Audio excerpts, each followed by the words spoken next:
علی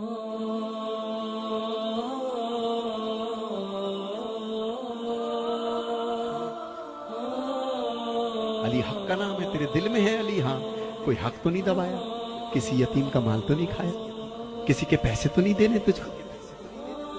تو کہتا ہے جکڑ بندی ہو گئی کاروبار میں، تیرے پاس کچھ بھی ہو کچھ بیچ، اس کا پیسہ پہلا دے دے جو تیرے پاس روز چکر لگا رہا ہے، اس کو آزاد کر، اللہ تجھے آزاد کر دے گا۔ کیو ٹی وی پہ لکھا ہوا تھا جناب، ایک جملہ لکھا ہوا شکیل بخاری صاحب، لکھا تھا ایک صاحب تھے کہ باہر نکلتا ہوں، کبھی کوئی خوف میں رکھتا ہے، کبھی بل خوف میں رکھتے ہیں، کبھی ٹیکس خوف میں رکھتا ہے، کبھی فلاں چیز خوف میں رکھتی ہے، کبھی یہ چیز خوف میں رکھتی ہے، کبھی کاروبار میں بدماش چلے آتے ہیں۔ خدا کی قسم فقیر نے ایک جملہ کہا، کہنے لگا اللہ کہتا ہے جن کا تو وارث ہے اپنے گھر میں ان کو حالت خوف میں نہ رکھ، ورنہ اللہ تجھے باہر حالت خوف میں رکھے گا۔ خدا کی قسم یہ میں معجزہ دے رہا ہوں گھر میں جانا اپنے جو جسٹ میرڈ ہیں، جن کی بیویاں ہیں، آج مولا علی کی محفل کے صدقے میں جو مولا علی کا پیغام ہے وہ دینا چاہتا ہوں میں۔ تم گھر جانا اور اپنی زوجہ سے صرف ایک لفظ کہنا کہ اگر کبھی تجھے زندگی میں میری کوئی بات بری لگی ہو تو آج بی بی فاطمہ الزہرا سلام اللہ علیہ کے صدقے میں مجھے معاف کر دے، اور میں کوشش کروں گا کہ میں غصہ نہ کروں تاکہ باہر والے مجھ پہ غصہ نہ کریں۔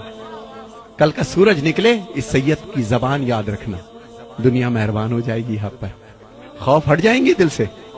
جن کا تو وارث ہے ان کو حالت خوف میں رکھے گا تو جو تیرا وارث ہے تجھ کو ہلکا سا ٹچ تو دے گا نا، پھر بھی وہ بڑا رحیم ہے، پھر بھی بڑا رحمان و رحیم ہے۔ اور جو میرے بچے یہاں بیٹھے ہیں، بہت دور دور سے چھوٹے چھوٹے بچے آئے ہیں، اچھا کیا لینے آئے ہو؟ خیبر سننے؟ مولوی صاحب سنائیں گے۔ خندق سننے؟ وہ بھی مولوی صاحب سنائیں گے تم کو۔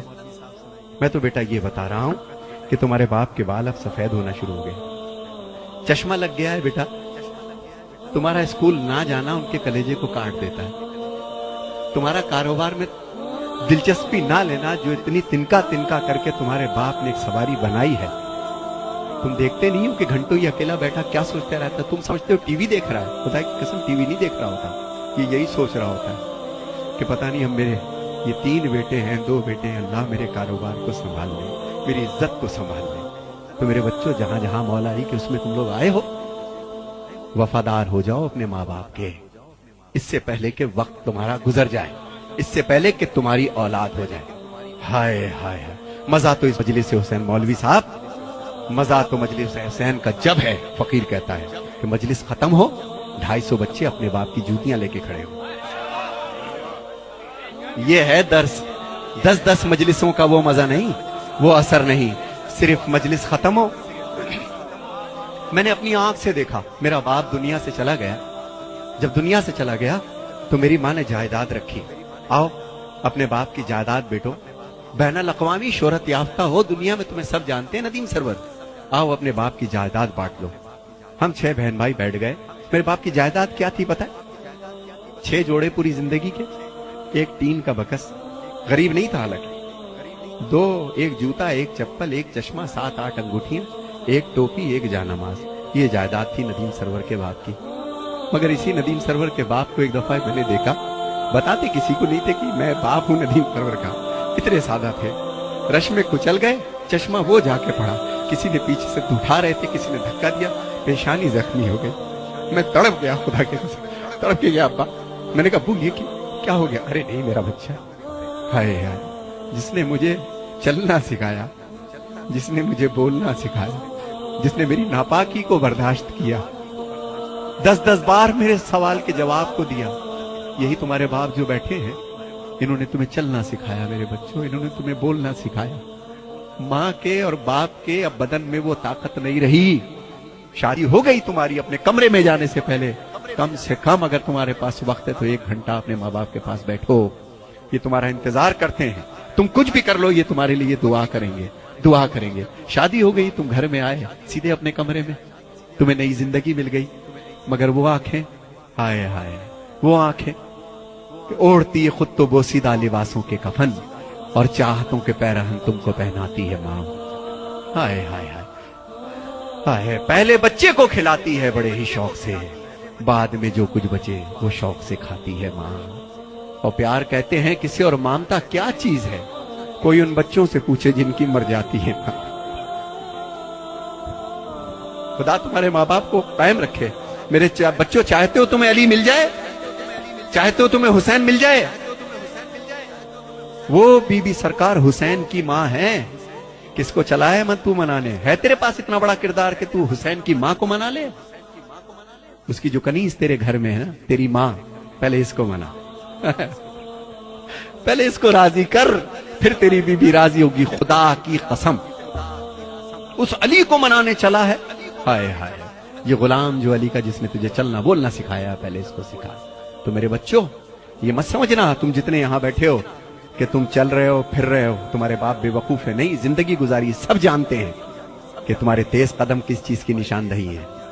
تمہارا اٹھنا بیٹھنا، کیا سوچ رہے ہو، کیا باتیں کرتے ہو، ان بچوں تمہارے ماں باپ کو سب پتا ہے. لیکن ان کو کبھی کبھی خوف ہو جاتا ہے کہ بچہ بڑا ہو چلا ہے، کہیں بدتمیزی نہ کر جائے. تو میرے بچوں، جنہوں نے تمہیں پال پوس کر کے جوان کیا ہے، آج اپنے باپ کا کاروبار دیکھو. اور وہ بچیاں جو اپنے بھر کے انتظار میں ہیں، میرا بیٹا، بیٹیوں جوان ہو رہی ہو، ایک بات ذہن میں یاد رکھنا کہ جو ماں باپ تمہاری زندگی کا فیصلہ کریں، وہ گویا بی بی فاطمہ الزہرا نے فیصلہ کیا تم لوگوں کا. اور میری بہنوں کے لیے ایک پیغام ہے. اے میری بہنوں، جب تک تمہارے سر ڈھکے ہیں اس وقت تک ہمارے سر اٹھے ہیں. میرے حسینیوں، یہی بات ہے کہ نہیں ہے؟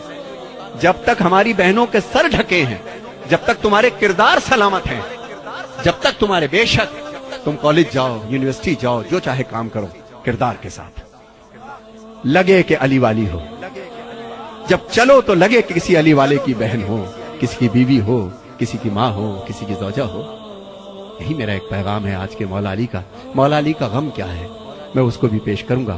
مگر میرے بچوں، جی اب جو میرے بچے یہاں بیٹھے ہیں، 2 شعر میں پڑھوں گا صرف تنہائی پر، کہ میرے بچوں، جتنی تمہاری تنہائی پاک ہوگی، جب تنہا ہوا کرو تو ایک چیز پڑھا کرو، سورہ الحمد کی تلاوت کیا کرو. کیا سورہ؟ میں زیادہ بول رہا ہوں، آپ بور نہ ہوئیے گا، لیکن یہ میری اماں کی باتیں ہیں، یہ میری امی کی باتیں ہیں، جنہوں نے بچپن سے سکھائی، اور میں اب بچوں تک وہ چیز میں پہنچانا چاہتا ہوں، بچوں تک پہنچنا چاہتا ہوں. تو میرے بچوں، یاد رکھنا، اب جو میں کلام پڑھ رہا ہوں، جس وقت تمہیں کوئی نہیں دیکھ رہا ہوتا، مت سمجھنا کہ تمہارے ماں باپ سمجھتے نہیں تم کو کہ تم اس وقت بھی کیا کر رہے ہو. جب تم تنہا ہو تو اہدنا الصراط المستقیم، سورہ الحمد کی تلاوت کیا کرو. اور جو مومن و مومنات یہاں بیٹھے ہیں، جس ذہنی اور جسمانی پریشانی میں ہو، شب جمعہ میں یا کسی بھی رات میں، بعد نماز یا شب میں، وضو کر کے 70 مرتبہ سورہ الحمد پڑھیے بسم اللہ کے ساتھ. معصومین فرماتے ہیں کہ عجب نہیں ہے کہ مردہ زندہ ہو جائے. دوبارہ نہیں بتاؤں گا. اور ایک چیز، اگر کوئی بہت بڑی پریشانی ہے تو 10 تسبیح اللہ الصمد، اللہ الصمد، 3 صلوات پڑھ کے اللہ الصمد، اللہ الصمد، اللہ الصمد. تیسرا سورج نکلے گا اور تمہاری مشکل حل ہو جائے گی انشاءاللہ. ایک شخص تھا جس کو پھانسی کی سزا ہو گئی تھی. اس نے قید خانے سے کسی کو پیغام بھیجا تھا. کسی آیت اللہ نے اس کو پرچے پہ لکھ کر کے دیا کہ تو بے گناہ ہے، اور ہو سکتا ہے کسی زیادتی کی بنا پر یہ پریشانی دیکھ رہا ہو، کسی کو پریشان کیا ہو، کسی کا دل دکھایا ہو تو نے، تو اللہ الصمد کی تسبیح کر روزانہ 10 دفعہ. اور دوران تسبیح اگر تو 4 دفعہ کرے اور بیچ میں سے کٹ ہو جائے کسی وجہ سے، تو باقی 6 بعد میں کر لو. 10 اس کو مکمل کرو، روز کرو، انشاءاللہ 3 دن میں تمہارے مسئلے کا حل آئے گا. اللہ حافظ.